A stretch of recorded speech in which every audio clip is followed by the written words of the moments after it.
Assalamualaikum warahmatullahi wabarakatuh. Waalaikumsalam warahmatullahi wabarakatuh. Alhamdulillah bila sababin wa bila talabin wa bila adadin. Asyhadu an la ilaha illallahul qail fi muhkami tanzil. A'udzubillahi minasyaitonir rajim. Qul in kuntum tuhibbunallah fattabi'uni yuhibbukumullah. Wa asyhadu anna Muhammadan abduhu wa rasuluhul mab'us ila kafatil ummah. Allahumma sholli wa sallim wa barik ala sayyidina Muhammadin sallallahu alaihi wasallam fil awalin fil akhirin wa fil mala'il a'la ila yaumiddin. Qala Allah ta'ala fil Qur'anil Karim, a'udzu billahi minasyaitonir rajim. Wa ma Muhammadun illa Rasulullah qad khalat min qablihi rusul. Afa immata aw qutilu inqalabtum ala aqabikum faman yanqalib ala aqibai fala yadurullaha syai'a. Al-ayah. Hormatan simkuring atau yang saya hormati Bapak Kepala Sekolah SMK Fajar Mandala tercinta, Bapak Ibu guru yang saya hormati, saya banggakan, dan anak-anakku sekalian yang dari ibu yang berbeda banyaknya. Karena ibu-ibu kalian bukan istri saya.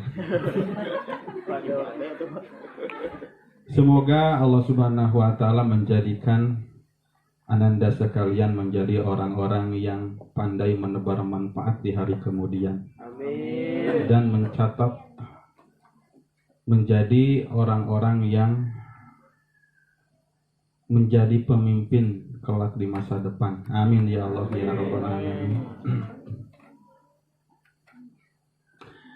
Selalu ada kejutan di Fajar Mandala. Bapak begitu lihat di foto, ternyata ada puzzle yang disusun dari kursi. Yang sebelumnya tidak pernah terpikir akan ada puzzle yang disusun dari kursi itu. Ini menandakan kreativitas tanpa batas yang dimiliki oleh siswa-siswi SMK Fajar Mandala. Allahu Akbar. Allahu Akbar. Tidak usah tepuk tangan ya. Terus ada panggung yang kalau kata Pak Doni panggungnya nyungsep. Jadi ini Bapak suka kayak nonton gladiator atau di stadion kan, di mana yang ditonton itu posisinya di bawah daripada yang menonton.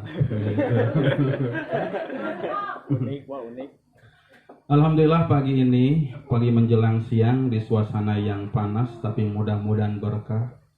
Kita disatukan hati kita, jiwa kita, raga kita pada satu tempat dan satu kesempatan dalam rangka memperingati kelahiran Habibana wa Nabiyana Muhammad sallallahu alaihi wasallam. Terlalu banyak cerita kebaikan dari Nabi. Entah harus mulai dari mana. Entah harus dari sisi kehidupan yang mana. Tidak akan selesai menceritakan kebaikan Muhammad itu. Malahan akan lebih dahulu habis umur kita daripada terselesaikan menceritakan Nabi Muhammad sallallahu alaihi wasallam. Kemudian Allah Subhanahu wa Ta'ala mengatakan di dalam Al-Qur'an bahwasanya menceritakan Nabi Muhammad itu adalah sebuah keagungan. Wa rafa'na laka dzikrak, dan telah aku naikkan, aku angkat, aku agungkan untukmu tentang menceritakanmu. Jadi semoga apa yang kita lakukan pada hari ini, kita menyanjung Nabi, mengagungkan Nabi, termasuk apa yang Allah sebutkan di dalam surat Al-Insyirah tadi, wa rafa'na laka dzikrak. karena nabinya agung, maka membahas, menceritakan dan berkisah tentang nabi pun itu menjadi sesuatu yang sangat agung. Dan mudah-mudahan keagungan itu sampai kepada kita, mendapat kemuliaan di sisi Allah Subhanahu wa taala. Amin ya Allah ya rabbal alamin. Perlu kita ketahui, sebenarnya 12 Rabiul Awal ini bukan hanya kita bercerita tentang kelahiran Nabi. Tapi 12 Rabiul Awal ini pun adalah tanggal dan waktu di mana Nabi diwafatkan oleh Allah. Ini salah satu hal yang menarik dari sosok Nabi besar Muhammad SAW. Di mana waktu kelahiran dan waktu kewafatan itu jatuh pada tanggal yang sama, pada hari yang sama, dan pada bulan yang sama. Coba pernah nggak kita melihat, menyaksikan atau mendengar kabar tentang orang zaman sekarang atau siapapun sebelum kita yang punya tanggal lahir dengan tanggal wafat yang sama? Ada nggak? Pernah lihat nggak? 12 Rabiul Awal itu kan Nabi kan lahir 12 Rabiul Awal, jatuh pada hari Senin. Nabi Muhammad dilahirkan dan diwafatkan. Kalau lahirnya mah tahun gajah, karena belum dihitung.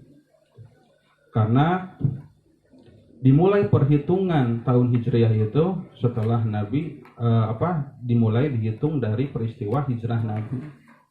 Wafat Nabi Muhammad itu pada tahun 11 Hijriah, tahun ke-11 setelah hijrah. Tapi jangan sampai kemudian tiba-tiba siapa yang ada di sini punya rencana, saya mah ingin seperti Nabi.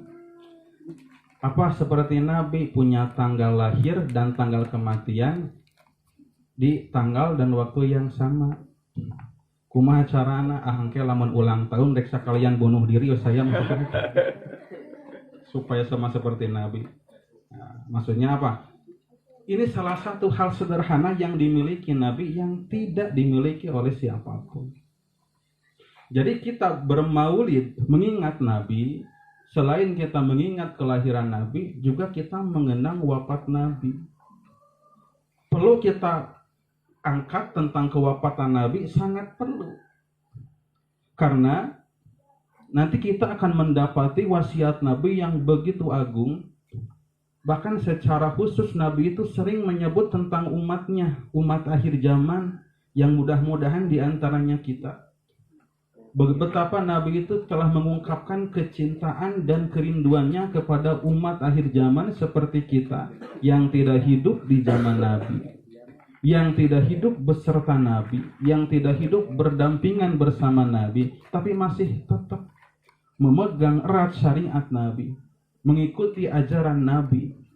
Dan Nabi sangat mencintai, bahkan telah mengungkapkan kecintaannya jauh-jauh hari kepada kita sebelum kita terlahir di zaman ini.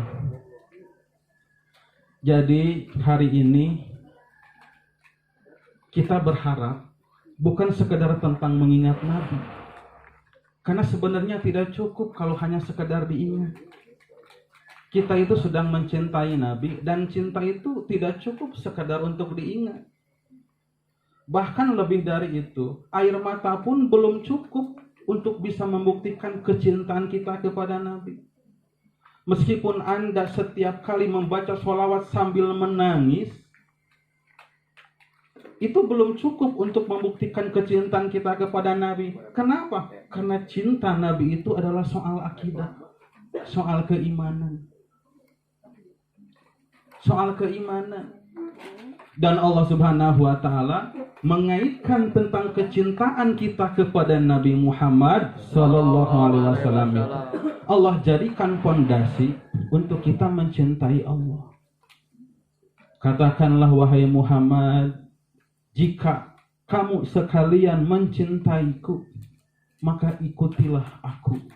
Itu pesan Allah kepada Nabi Muhammad sallallahu alaihi wasallam. Katakan kepada umatmu, wahai Muhammad, jika mereka betul-betul mencintaiku, maka satu pintaku. Apa? Ikutilah engkau. Oh berarti apa? Kita butuh cinta, kita butuh bukti cinta yang paling nyata. Dan bukti cinta yang paling nyata itu bukan dari sekadar mengingat, bukan dari sekadar kata-kata atau air mata, apalagi air mata buaya. Apalagi buayanya buaya darat. Apalagi daratannya panas model begini. Bukti yang paling otentik dari kecintaan kepada Nabi itu apa? Fattabi'uni, mengikuti Nabi dari segala sesuatu yang Nabi contohkan, yang Nabi ajarkan, sesuai dengan porsi kita, dengan kemampuan kita, kita ikut.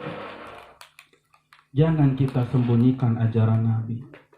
Jangan kita menutup mata dari kebenaran yang Nabi ajarkan.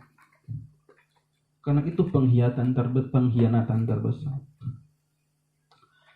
Di dalam Al-Quran, Allah Subhanahu wa Ta'ala itu mengaitkan 3 amalan.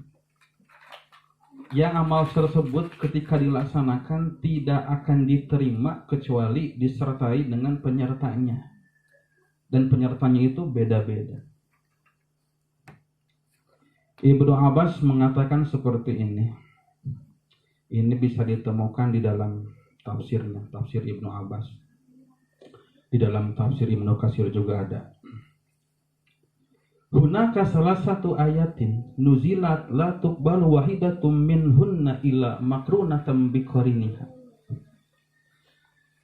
Ada 3 ayat di dalam Al-Quran yang Allah turunkan, yang pengamalan dari masing-masingnya itu tidak akan diterima kecuali disertai oleh 3 penyertanya, oleh masing-masing penyertanya. Pertama, ketika Allah mengatakan di dalam Al-Quran perintah tentang sholat, aqimus sholat, maka selalu Allah sertakan di belakangnya tentang perintah berzakat. Aqimus sholata wa atuz zakah warka'u ma'ar raki'in. Atau surat yang populer lah di awal surat Al-Baqarah. Gitu. Alif lam mim. Dzalikal kitabu la raiba fihi hudalil muttaqin alladzina yu'minuna bil ghaib wa yuqimuna sholata wa mimma razaqnahum yunfiqun. Selalu ada zakat setelah penyebutan perintah sholat. Apa maknanya? Sholat itu tidak usah terlalu kita harapkan kebaikannya ketika kita berani meninggalkan kewajiban berzakat sementara telah nisab, telah haul, dan telah terkumpul syarat-syarat mengeluarkan zakat pada diri kita. Itu satu. Yang kedua, Allah sertakan perintah untuk bersyukur kepada Ibu Rama, orang tua kita. Berterima kasih kepada orang tua kita itu dikaitkan ketika kita bersyukur kepada Allah. Dalam surat Luqman, wa wasainal insanu biwalidayhi hamalathu ummuhu wahnan ala wahnin wa fisaluhu fi amaini anishkur li waliwalidayka ilayyal masir. Allah perintahkan untuk bersyukur kepadaku dan bersyukur kepada orang tuamu. Apa pelajarannya? Jangan terlalu mengharapkan kebaikan dari kita bersyukur kepada Allah Subhanahu wa Ta'ala sementara kita tidak pandai bersyukur kepada kedua orang tua kita. Apalagi orang tua kita, misalkan boro-boro kita bersyukur kepadanya, misalkan kita telantarkan atau malah kita renggut kebahagiaannya, kita zalimi atau ada hak-haknya yang tidak kita tunaikan. Gitu. Kadang-kadang ada fenomena orang hijrah katanya, tapi hijrahnya qadarullah salah jalur, keluar jalur, dan benang merahnya tidak ada di situ. Ini orang-orang prasejarah pasti tahu istilah ini. Kalau orang-orang zaman sejarah ini nggak akan tahu.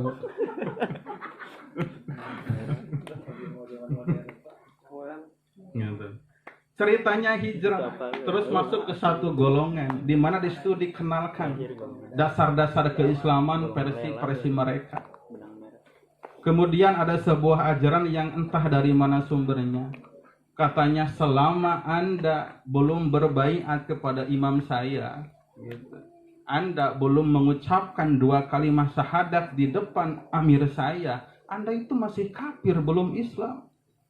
Dan orang kafir itu apa hukumnya? Najis, dan najis itu harus ditinggalkan. Oh, berarti orang tua saya itu masih kafir. Betul, orang tua Anda masih kafir.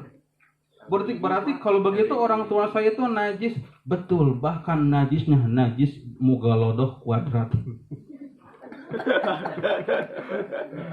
Enggak, ini perumpamaan saja. Soalnya kadang-kadang ada fenomena seperti itu. Dengan dalih hijrah, dengan dalih apa, dengan dalih kebaikan tersedia, tapi ternyata menzalimi orang tua. Hilanglah hormat kepada orang tua. Kenapa? Tadi Allah kaitkan diterimanya syukur kepada Allah itu dikaitkan dengan syukur kita kepada kedua orang tua. Itu yang kedua. Yang ketiga, nah ini yang menjadi tema kita. Ketika Allah Subhanahu wa ta'ala memerintahkan untuk mencintai Allah, maka Allah kaitkan dengan perintahnya untuk mencintai Nabi besar Muhammad Sallallahu Alaihi Wasallam. Jadi jangan terlalu kita berharap kebaikan dari sangkaan kita beriman kepada Allah, takwa kepada Allah, kalau kita mengabaikan Rasulullah Sallallahu Alaihi Wasallam.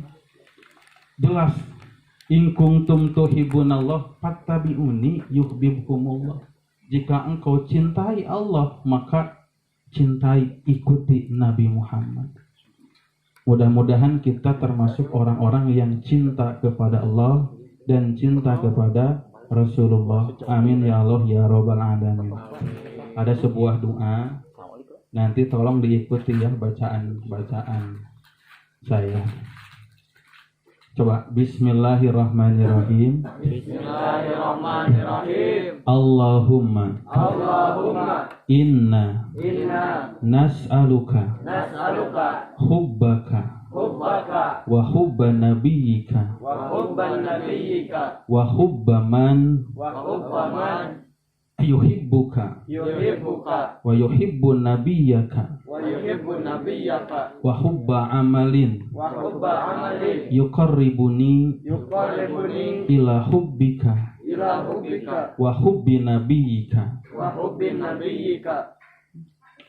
Artinya kurang lebih seperti ini.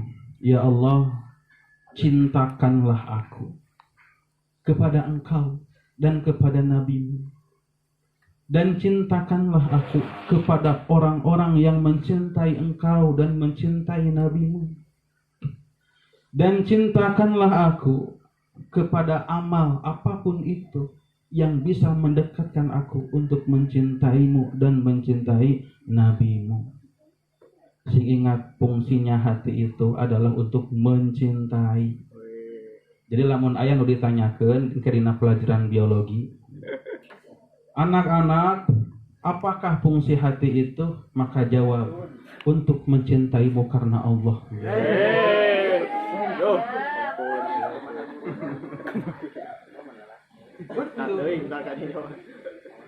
Kalau biologisnya seperti itu kan, kalau biologisnya untuk menyaring darah supaya racun-racun terpisah gitu kan tino darah orang.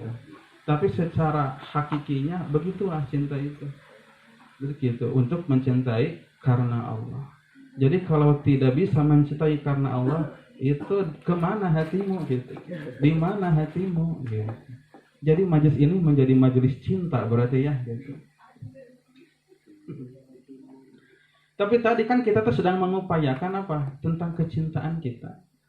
Bukti cinta. Malahan kalau kita sudah sadar bahwa Nabi telah lebih dahulu mengatakan, aku cinta kepada kalian, tentunya dengan bahasa Nabi yang mulia.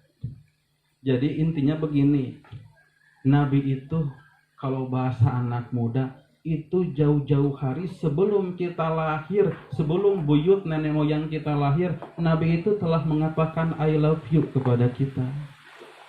Aslinya ini teh serius.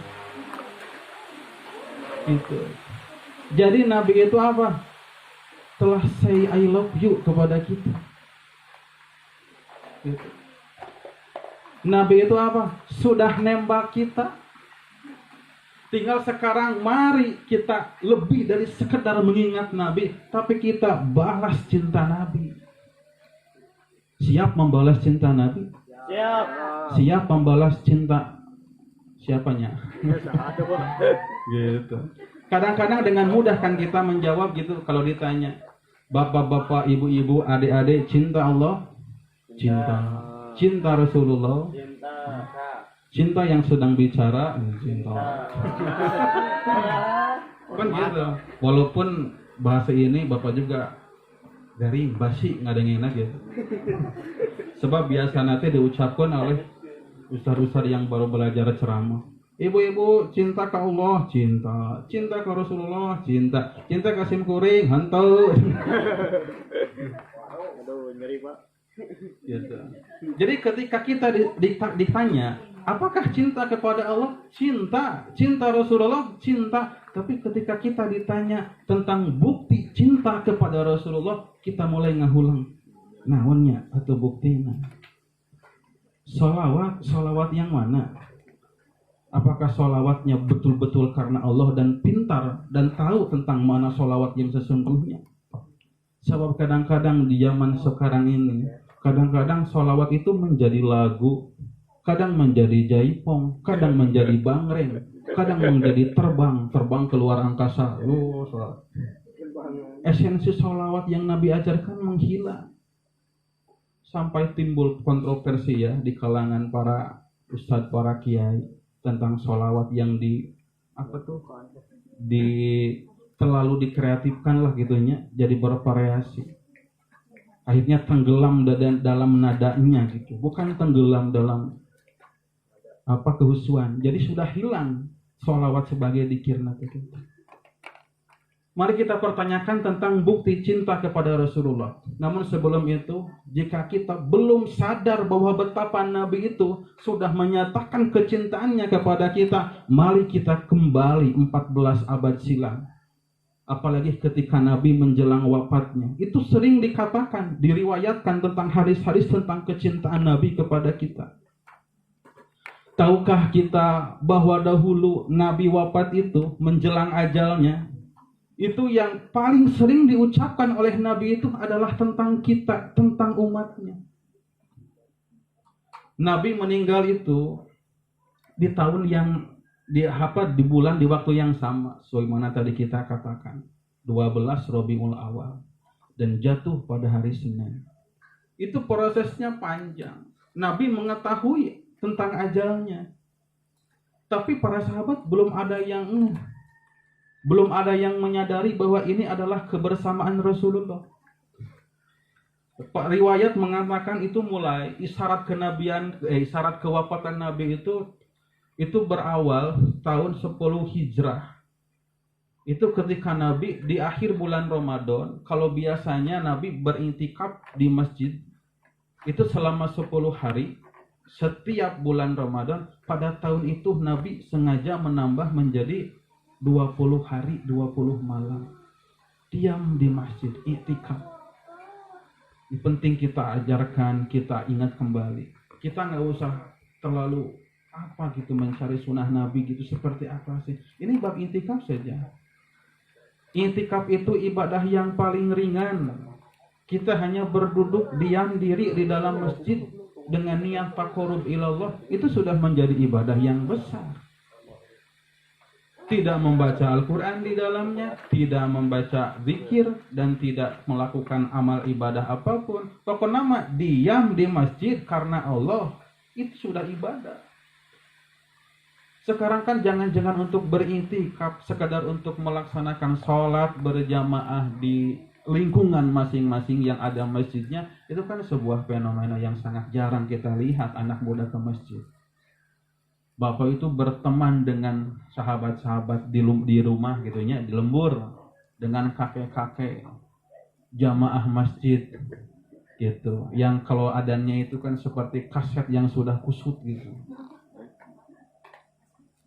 Itu dari mulai dulu sampai saat ini itu belum ada pengganti-penggantinya. Gitu. Itu sebuah gitu. Kita jauh-jauh mencari bagaimana kita cara membuktikan cinta kepada Nabi. Hal yang sederhana ini pun ternyata kita susah, luput sekali. Gitu. Kemudian Nabi Shallallahu Alaihi Wasallam, kalau kita membaca riwayat tentang kewafatan Nabi, puncaknya itu Nabi sangat memperhatikan kita sebagai umatnya itu di sela-sela menjelang kematian, pas di hari Seninnya itu, bahkan sakaratul maut. Hal yang unik dari kisah wafat Nabi itu adalah Nabi itu ketika akan dicabut nyawanya itu genjeleng alam dunia, bukan hanya dunia, penduduk langit dan makhluk apapun itu merasa ketakutan karena akan ditinggalkan oleh Nabi Shallallahu Alaihi Wasallam. Kenapa? Karena begini logikanya tuh. Jika kelahiran Nabi adalah sesuatu yang sangat luar biasa, maka pasti wafatnya pun akan menjadi luar biasa. Ketika kelahiran Nabi itu membawa rahmat untuk segenap alam, maka wafatnya Nabi itu berarti secara fisik rahmat Nabi itu telah dibawa pergi oleh Nabi, karena nabinya kembali kepada Sang Pencipta. Gitu. Ketika lahir Nabi itu alam bersorak-sorai, beramai-ramai menyambut Nabi. Sama wafatnya Nabi pun itu akan menjadi kedukaan yang sangat duka, akan menjadi fenomena kehilangan yang paling mendalam yang dirasakan oleh seluruh makhluk pada saat itu. Dan ternyata Nabi mendapat kabar dari malaikat Jibril bahwa penduduk langit ternyata telah berbaris untuk menyambut roh yang suci Nabi Muhammad Sallallahu Alaihi Wasallam. Allah Subhanahu Wa Taala memerintahkan kepada 4 malaikat yang utama. Ada Azrail, Jibril, Mikail, dan Israfil, untuk mencabut Nabi Muhammad SAW, menjemput dan mencabut nyawanya. Kemudian setelah diperintahkan ke 4 malaikat itu, ada 1 malaikat yaitu Jibril yang tidak bersedia untuk diajak turun ke muka bumi untuk menjemput ruh Nabi besar Muhammad SAW. Ditanyakanlah kepada Jibril oleh ketiga malaikat itu, "Wahai Jibril, kenapa engkau tidak bersedia untuk turun bersama kami menjemput kekasih kita Nabi Muhammad SAW?" Apa Jibril menjawabnya? "Mana mungkin aku tega melihat kekasihku dicabut ruhnya. Muhammad itu adalah sahabatku, tempat di mana aku menyampaikan firman dari Allah untuk diterima oleh beliau. Muhammad itu adalah sahabatku. Aku tidak bersedia, silahkan kalian saja bertiga yang turun untuk menjemput ruh yang mulia." Maka akhirnya malaikat yang 3 tidak bisa memaksa karena Jibril maunya seperti itu. "Ya udahlah Bril, jika memang seperti itu kemauanmu, biarkan saja kami bertiga yang turun." Maka mereka turun kepada Nabi Muhammad. Tapi sebelumnya Allah berpesan, "Wahai para malaikat yang kutugaskan untuk menjemput ruh yang mulia, silahkan kau cabut ruh Nabi Musa Muhammad, ruh kekasihku. Tapi tolong tanyakan dulu kepada dia, apakah dia bersedia untuk dicabut nyawa pada saat itu." Maka ingat kepada pesan Allah, ketiga malaikat itu datang kepada Nabi Muhammad, kemudian menanyakan pertanyaan yang Allah titipkan. "Wahai Muhammad, aku diperintahkan untuk mencabut nyawamu. Tapi Allah memerintahkan kepada kami untuk bertanya dulu kepada engkau, apakah engkau bersedia untuk dicabut nyawa saat ini?" Nabi Muhammad bagaimana menjawab? Ini kurang lebih bahasa seperti bahasa kita saja lah ya, gitu. "Wahai para malaikat yang mulia, para pesuruh Allah, perkara mencabut nyawa itu perkara yang gampang bagi kalian. Karena aku pun telah sadar dan menyadari kullu nafsin dha'iqatul maut, setiap makhluk, setiap yang punya nyawa itu pasti akan merasakan kematian. Silahkan, tapi sebelum itu aku ada satu permintaan." "Apa?" "Kemana Jibril? Sebelum engkau cabut nyawaku, aku ingin bertanya dulu kepada Jibril. Ada beberapa hal yang ingin aku pertanyakan kepada Jibril. Jika aku sudah bertemu dan sudah bertegur sapa bersama Jibril, silahkan kalian datang lagi kemari dan silahkan cabut nyawa saya. Karena itu adalah permintaan baginda alam yang mulia. Maka para malaikat itu akhirnya naik lagi menghadap kepada Allah Subhanahu wa taala dan mengabarkan tentang keadaan yang terjadi dengan Nabi Muhammad. Singkat cerita, diajaklah malaikat Jibril lagi setelah diceritakan apa yang dipinta oleh Nabi Muhammad SAW. Maka pada akhirnya apa? Jibril bersedia untuk diajak bersama ketiga malaikat tadi. Untuk kali yang kedua datang lagi malaikat yang empat ini menemui Nabi Muhammad SAW. Kemudian bertanya lagi atau melaksanakan misi yang sesungguhnya, yaitu mencabut nyawa. Tapi di situ diberikan dulu kesempatan Nabi Muhammad untuk berinteraksi dengan malaikat Jibril. Wahai Jibril, kemana saja engkau selama ini? Aku sudah tahu ini adalah akhir riwayatku. Karena telah sempurna agama ini, telah Allah sempurnakan. Tapi aku rindu kepadamu karena banyak hal dan ada beberapa permasalahan yang ingin aku tanyakan kepadamu. Silahkan engkau kekasihku, silahkan pertanyakan tentang pertanyaanmu kepada saya. Nanti akan aku jawab. Begini Jibril, perkara mencabut nyawa itu perkara yang sangat mudah bagi kalian. Tapi ketika nanti aku dicabut nyawa, bagaimana nasib umatku?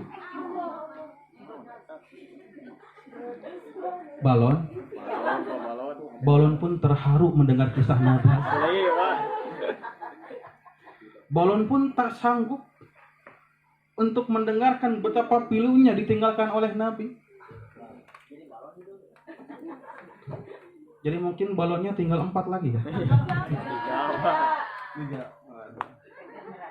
Berarti ini mah ada 2 warnanya. Kode tidak sampai mana. Bagaimana nasib umatku, Bril? Ya Muhammad, aku telah mendengar kabar dari Allah tentang umatmu. Apa?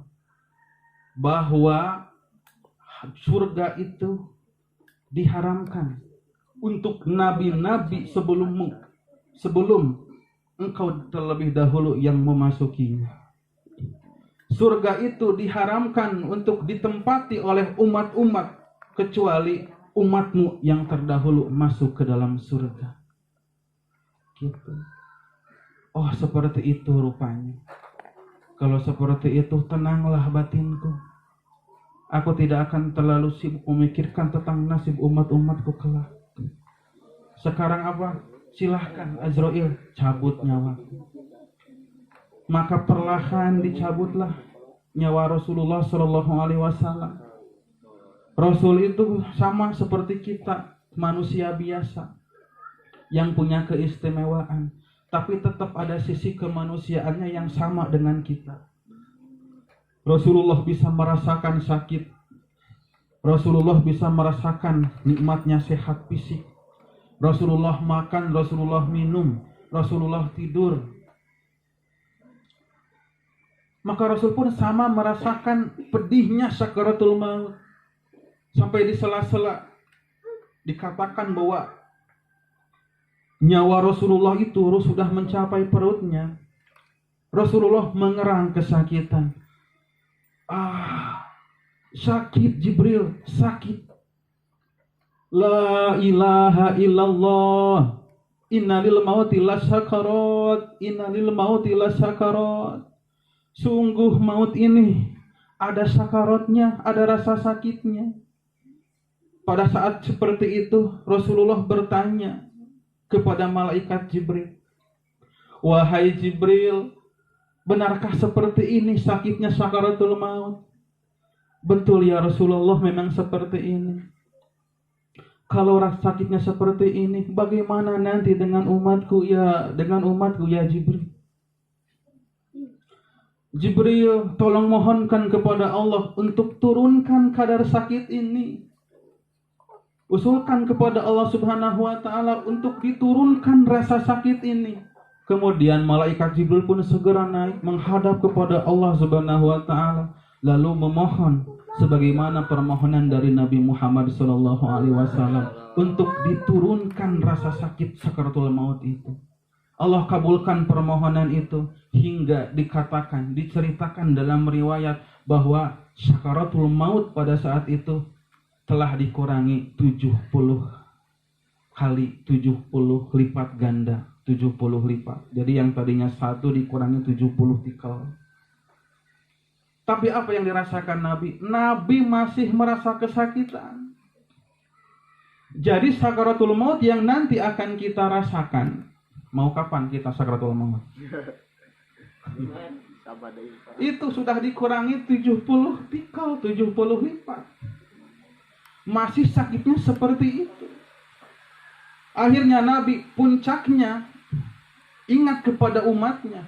Nabi berdoa kepada Allah Subhanahu wa taala, "Ya Rabbi, sakil alayya, sakil alayya." Ya Allah, tumpahkanlah rasa sakit sakaratul maut itu kepada kami, kepada saya, kepadaku. Biar umatku tidak menanggung rasa sakit sakaratul maut tidak seperti sakitku ini.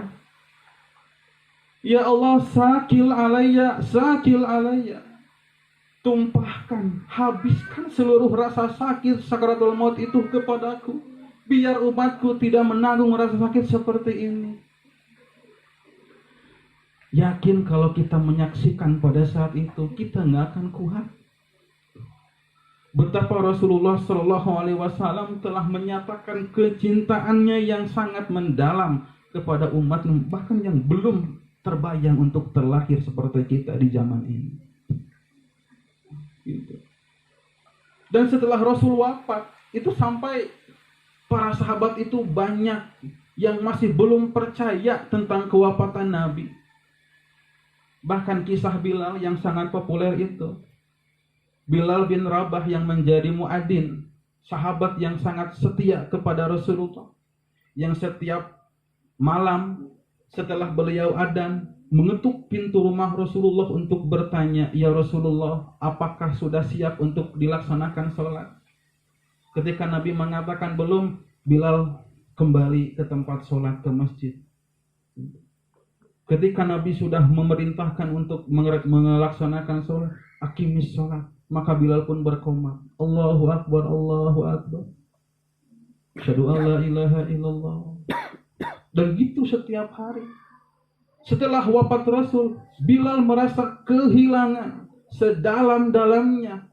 Jika biasanya setiap subuh dia bertemu dengan Rasulullah dan adalah merupakan sahabat yang paling pertama berjumpa dengan Rasulullah di setiap harinya, maka tiba-tiba harus kehilangan suasana yang menyenangkan seperti itu. Hingga akhirnya Bilal memutuskan untuk pergi dari Madinah untuk hijrah ke Syam selama 2 tahun. Kalaulah bukan Sayyidina Umar bin Khattab yang meminta kembali untuk ke Madinah, mungkin Bilal bin Rabah tidak akan mau. Ketika pun beliau sudah datang ke Madinah, disuruh untuk adzan, tidak mau. Kenapa? Aku tak kuasa menahan rasa rindu ini. Karena aku punya kenangan manis setiap harinya bersama Rasulullah Sallallahu Alaihi Wasallam. Tak ingin kenangan manis itu diingat-ingat lagi yang hanya akan membuat hati ini luka. Kalaulah bukan pada saat itu cucu Rasulullah, Hasan dan Husain yang meminta untuk Bilal adzan kembali, mungkin Bilal tidak akan mau. Tapi karena dikatakan, kamilah cucu Rasulullah, ada darah Rasul yang mengalir di tubuh kami. Ketika kami meminta, maka anggap saja itu permintaan dari Rasul. Maka ingat dengan perkataan itu. Bilal teringat di dalam hatinya, ini cucu Rasul. Kalau bukan cucu Rasulullah yang meminta, mungkin aku tidak akan mau. Maka Bilal pun apa? Bilal pun akhirnya bersedia untuk kembali adzan. Maka dikumandangkanlah adzan pada saat itu. Setelah 2 tahun tidak terdengar adzan Bilal. Maka Bilal berkumandang adzan sebagaimana adzan yang biasa dikumandangkan selagi Rasulullah masih hidup di dunia ini. Terus ketika terdengar suara Bilal, Allahu Akbar, Allahu Akbar, maka riuh suasana kota Madinah pada saat itu. Kenapa? Mereka tidak percaya dan mereka menyangka kalau Bilal adzan lagi. Ini suasana seperti suasana saat Rasulullah masih ada. Apakah ini tandanya bahwa Rasulullah itu hidup kembali? Akhirnya apa? Para penduduk Madinah kemudian semuanya berhamburan, berjalan menuju ke sumber suara, yaitu Masjid Nabawi, untuk bertanya-tanya, Aina Rasulullah? Di mana Rasulullah? Apakah Rasulullah hidup kembali? Apakah Rasulullah akan bersama kita lagi? Seperti itu. Bahkan Umar bin Khattab pun saking cintanya, beliau mengatakan seperti ini, Siapa di antara kalian yang mengatakan Rasulullah hidup lagi, akan kupenggal kepalanya.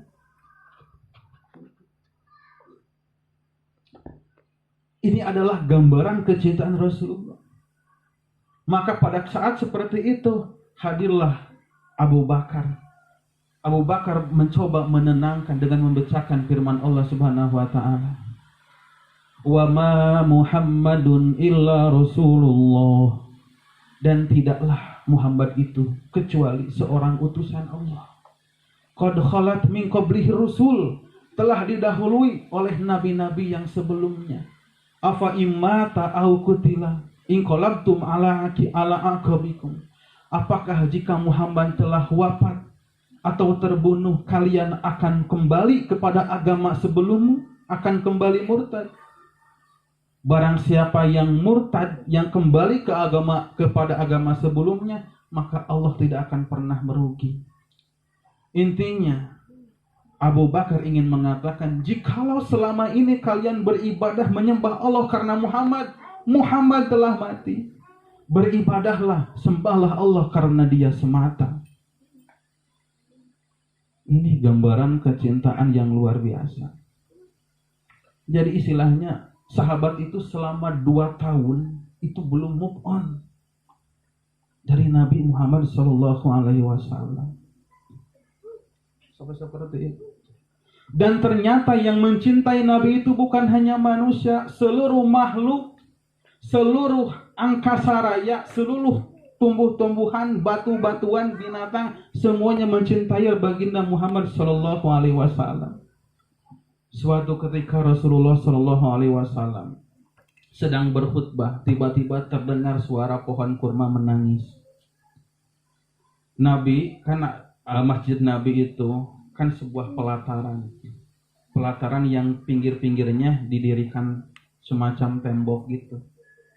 Belum ada atapnya dan belum ada plester seperti sekarang. Nah, di tengah-tengah masjid Nabi itu, bukan tengah-tengah sih, tapi agak ke depan gitunya, ada pohon kurma. Pohon kurma itu biasa digunakan Nabi untuk berkhutbah, khutbah Jumat khususnya gitu. Nah, suatu ketika para sahabat memperhatikan Rasulullah setiap kali berkhutbah seperti capek. Maka terpikirlah oleh para sahabat, bagaimana kalau kita buatkan mimbar untuk Rasulullah SAW agar beliau tidak terlalu letih saat melaksanakan khutbah. Maka dibuatkanlah mimbar. Ceritanya mimbarnya jadi. Kemudian pertama kali mau digunakan Rasulullah untuk berkhutbah. Rasulullah masuk ke Masjid Nabawi yang masih kondisi pada saat itu. Masuk, kemudian melewati tangkal kurma, pohon kurma yang ada di masjid itu. Hanya melewati saja karena menuju mimbar yang baru. Kemudian Rasulullah memulai khutbahnya. Di tengah-tengah Rasulullah khutbah, tiba-tiba terdengar suara seseorang yang sedang menangis. Para sahabat pun mencari-cari dari mana ini tangisan ini. Apakah ada salah satu di antara kalian yang menangis? Ternyata tidak ada.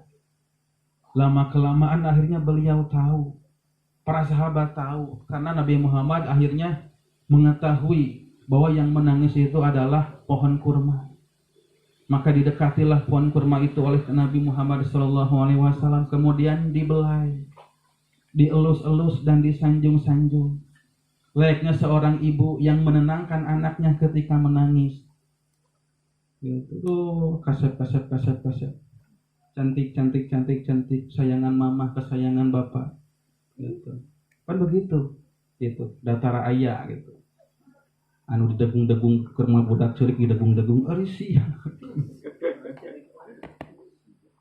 gitu. Maka didoakan oleh Nabi pohon itu. Aku tahu pohon mah gitu.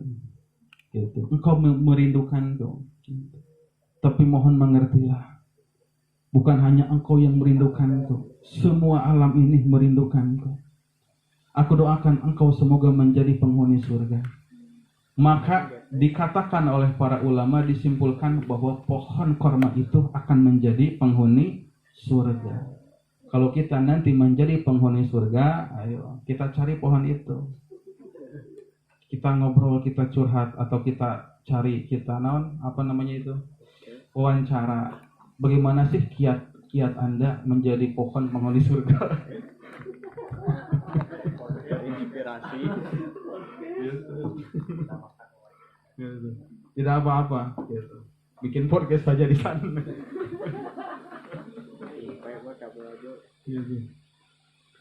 Cinta kepada Nabi. Bahkan bukan hanya pohon, seekor kadal itu dikatakan mencintai Nabi. Pada saat itu ada masa di mana harga kadal itu sedang naik di zaman Rasulullah. Jadi ada fenomena atau ada semacam musim bisnis kadal gitu. Kadal itu yang sering disebut dobun, yang disebut kadal gurun tuh, yang pada periode kemarin menjadi istilah untuk salah satu pendukung capres teringannya. Kadal gurun yang sering diartikan biawak, tapi sebenarnya bukan biawak. Biawak mah ya kadang dicai gitu, kadang di darat. Tapi kalau dobun mah kadal gurun ya kadal, bukan biawak, kadal gurun. Dan itu termasuk hewan yang boleh dikonsumsi. Gitu. Asal dimasak heula gitu. Ulah langsung digayam gitu. Bisa jadi Dracula gitu. Jadi ceritanya ada seorang Badawi, bukan Baduy Banten tapi sedang berburu kadal karena pada saat itu harga kadal sedang melambung, sedang naik. Maka ceritanya dia berhasil menangkap kadal untuk dijual.